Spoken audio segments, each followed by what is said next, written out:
नमस्कार दोस्तों, हरियाणा में कॉमन एलिजिबिलिटी टेस्ट यानी सीईटी का रिजल्ट 5 दिसंबर रात को डिक्लेयर हो चुका है। अब जो भी उम्मीदवार पास हुए हैं, लगभग अखबार के अकॉर्डिंग 7 लाख और कुछ अखबारों के अकॉर्डिंग 6 लाख अभ्यर्थियों ने परीक्षा को क्वालिफाई किया है।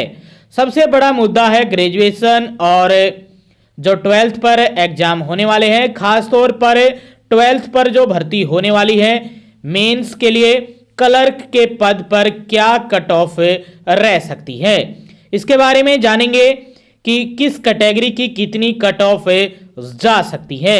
लगातार बच्चों की डिमांड आ रही थी हमारे पास कि क्लर्क के पद पर कितनी वैकेंसी आ सकती हैं अधिकतम और कितनी कट ऑफ जा सकती है।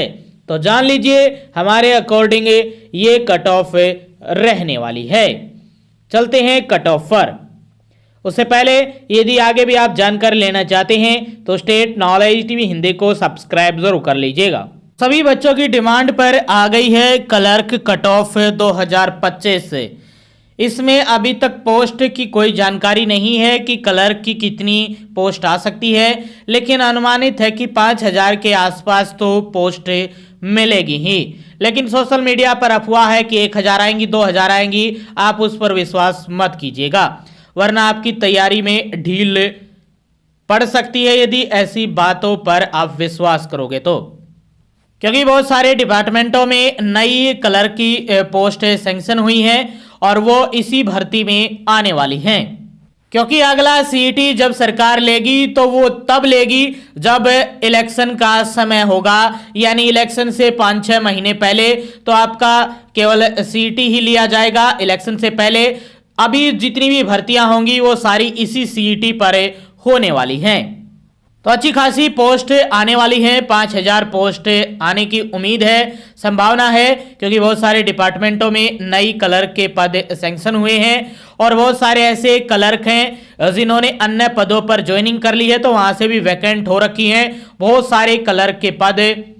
तो पिछली बार जितने भी क्लर्क के बच्चे थे वो दूसरी पोस्टों पर, जैसे कि पटवारी, ग्राम सचिव, कैनोल पटवारी, बहुत सारे अन्य और भी पद थे जिन पर वो सिलेक्शन ले गए थे, पहले पद पर भी और क्लर्क के पद पर भी और अन्य ग्रेड के पद पर भी, अन्य रैंक या लेवल के जो रैंक था उस पर भी वो सिलेक्शन ले गए थे। तो लगभग बहुत सारी जो क्लर्क की पोस्ट है वो वैकेंट हो गई थी और वेटिंग लिस्ट आने की संभावना नहीं है, मुख्यमंत्री नायब सिंह सैनी बोल चुके हैं। तो पोस्ट आपकी 5000 आने वाली है। ये हमने पहले ही बता दिया कि जो 2024 में बहुत सारे बच्चे सिलेक्शन ले चुके हैं उनके अच्छे मार्क्स आए हैं इस बार भी, और यदि वो मेंस के लिए फॉर्म नहीं भरते हैं तो आपकी कट ऑफ और भी 1-2 नंबर कम जा सकती है। और दूसरा आपका जो परमिला का केस है प्री में रिजर्वेशन देने को लेकर, यदि एचएसएससी उसको फॉलो करती है यानी प्री में रिजर्वेशन देती है तो कट ऑफ जो कैटेगरी है, रिजर्वेशन कैटेगरी है, उन पर बहुत ज्यादा इफेक्ट डालने वाली है और जनरल की 1 से 2 नंबर ज्यादा बढ़ सकती है कट ऑफ परमिला केस के कारण। लेकिन ज्यादा संभावना है कि एचएसएससी भी परमिला केस को फॉलो करेगी और प्री में रिजर्वेशन देगी। यदि ऐसा नहीं होता है तो केस होना संभावित है, यानी 100% केस होगा इस भर्ती पर भी, क्योंकि एचपीएससी की तरफ से जो रिजर्वेशन पॉलिसी है उसको फॉलो करना शुरू किया गया है, तो एचएसएससी को भी करना होगा। यदि ऐसा नहीं करती है तो ये भर्तियां भी कोर्ट में जाकर अटकेंगी जरूर रिजर्वेशन केस को लेकर। अब जान लेते हैं कट ऑफ क्या रहने वाली है। जर्नल की कट ऑफ 67 से 68 रहने वाली है। परमिला केस का जो असर है वो सबसे ज्यादा जर्नल कैटेगरी पर पड़ने वाला है। इसकी कट ऑफ 1 से 2 नंबर और भी ऊपर जा सकती है, यानी यदि जो बच्चे हैं वो अन्य कैटेगरी के जब प्री में भी जर्नल में आएंगे तो वो कट ऑफ बढ़ा देंगे और अपनी कैटेगरी वालों को फायदा देकर जाएंगे और जर्नल वालों को नुकसान है। तो यदि ऐसा होता है कि केस के कारण, परमिला के कारण जो भी रिजर्वेशन मिलता है यदि एचएसएससी देती है तो जर्नल वालों को थोड़ा झटका लगेगा 1-2 नंबर का और अन्य कैटेगरी वालों को 1-2 नंबर का फायदा होगा। तो जर्नल की कट ऑफ 67 से 68 जा सकती है, 1-2 नंबर ऊपर भी रह सकती है, 1 या 2 नंबर, इससे ज्यादा नहीं। 67 से 68 और 68 से 69 तक रह सकती है, इससे ज़्यादा नहीं जाएगी, चाहे प्रमिला के कारण रिजर्वेशन मिले या ना मिले। अगली कैटेगरी है ईडब्ल्यूएस। ईडब्ल्यूएस की जो कट ऑफ है वो 63 से लेकर 64 के बीच रहने वाली है। सबसे ज़्यादा प्रमिला केस का यदि रिजर्वेशन मिलता है तो ईडब्ल्यूएस कैटेगरी वालों को सबसे ज़्यादा फायदा मिलेगा, और साथ में बीसीए वालों को, क्योंकि ज़्यादातर इन्हीं बच्चों के जो कट ऑफ मार्क्स होते हैं यानी मार्क्स होते हैं वो ज़्यादा होते हैं अन्य कैटेगरी के मुकाबले। और भी बच्चे हैं जो कट ऑफ के बराबर ले जाते हैं जर्नल के, लेकिन उनकी जो संख्या है वो बहुत कम होती है इन कैटेगरी के मुकाबले। तो ईडब्ल्यूएस की कट ऑफ 63 से 64 रह सकती है, ये 10 गुना की है जब 5000 वैकेंसी आती है। और बीसीए की 63 से लेकर 64 रह सकती है। बीसीबी की कट ऑफ 60 से 62 रहने की संभावना है। वहीं एससी में वर्गीकरण के बाद 2 कैटेगरी बना दी गई है, ओएससी और डीएससी। ओएससी की कट ऑफ डीएससी के मुकाबले थोड़ी ज़्यादा रहने की संभावना है, 58 से लेकर 59 या 60 तक आपकी कट ऑफ जा सकती है। वहीं एससी में डीएससी की 54 से लेकर 56 या इससे भी कम रह सकती है आपकी कट ऑफ, नहीं तो आपकी 54 से लेकर 56 के बीच आपकी कट ऑफ रहने की संभावना है।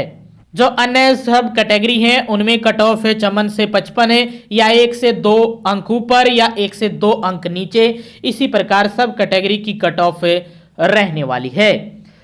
ये आंकड़ा आया सामने कि 70 से जो ज़्यादा स्टूडेंट हैं वो 20,000 से ज़्यादा स्टूडेंट हैं, 20 से 22-23 हज़ार के आसपास ऐसे स्टूडेंट हैं जिनका मार्क 70 प्लस आया हुआ है सीटी एग्जाम में। ये 1 से 2 हज़ार का आंकड़ा ऊपर नीचे हो सकता है, लेकिन यही संभावना है। जो आंकड़े आए हैं सामने वो 22,000 से लेकर ज़्यादातर माने तो आप 25,000 तक जा सकते हैं। इसमें भी एक बात है कि जो 70 प्लस से ज़्यादा के स्टूडेंट हैं जिनकी जनसंख्या सबसे ज़्यादा है वो है जर्नल के स्टूडेंट, उसके बाद ईडब्ल्यूएस के स्टूडेंट और बीसीए के। और भी है कैटेगरी के, लेकिन उनकी संख्या बहुत कम है, 70 प्लस है। लेकिन 70 प्लस जो स्टूडेंट है वो ज़्यादातर जर्नल कैटेगरी के हैं, तो आपकी कैटेगरी पर ज़्यादा असर नहीं गिरने वाला है 70 प्लस के स्टूडेंट, क्योंकि सारे के सारे ये आपके जर्नल कैटेगरी में है लगभग, और कुछ अन्य कैटेगरी में भी है लेकिन उनकी संख्या बहुत कम है। इसलिए यदि रिजर्वेशन मिलता है प्री के एग्जाम में तो कट ऑफ कम रहने की संभावना है प्रमिला केस के कारण। तो ये आपकी कट ऑफ रहने वाली है। इस पर आपकी क्या राय है, सोच समझ कर उत्तर दीजिएगा कमेंट बॉक्स में। हवाई में बात नहीं करनी है। हमारे गांव में इतने अंक है, हमारे लाइब्रेरी में इतने अंक है स्टूडेंट के, मैंने देखा है इतने हैं, तो इस बात पर कोई राय नहीं देनी है अपनी, क्योंकि ये दूसरों के ही अंक है, खुद के नहीं होते हैं। ज़्यादातर बहुत ऐसे स्टूडेंट जो अभी वीडियो देख रहे होंगे ये हमारी, उनके भी बहुत कम मिलेंगे, 70 से कम, बहुत कम स्टूडेंट है जो 70 से ज़्यादा हैं। बहुत कम ऐसे स्टूडेंट मिले होंगे जिनके 61 से लेकर 70 के बीच में हैं। सब यही बोल रहे होंगे कि हमारे 70 हैं या 85 हैं, तो सीधा ऐसे बोल रहे हैं। जब तक डिटेल रिजल्ट नहीं आता है ऐसे ही अफवाहें चलती रहेंगी।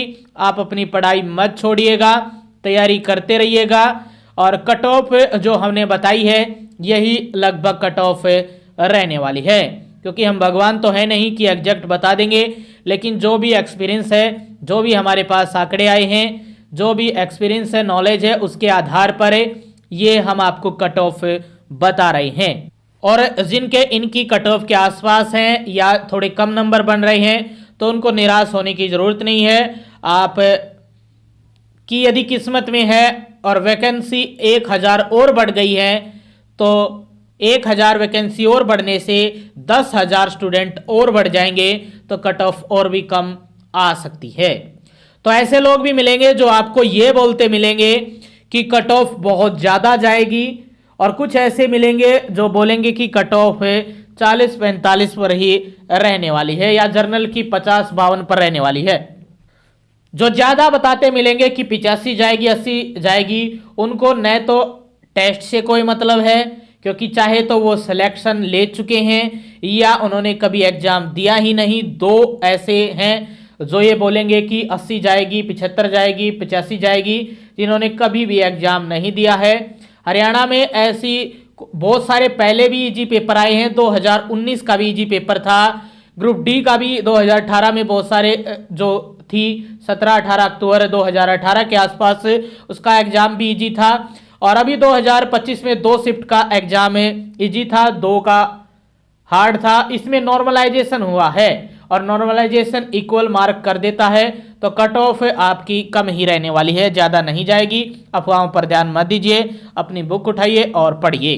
तो ये कट ऑफ रहने वाली है और ये कलर के पद के लिए रहने वाली है। वीडियो को ज़्यादा से ज़्यादा शेयर कीजिएगा।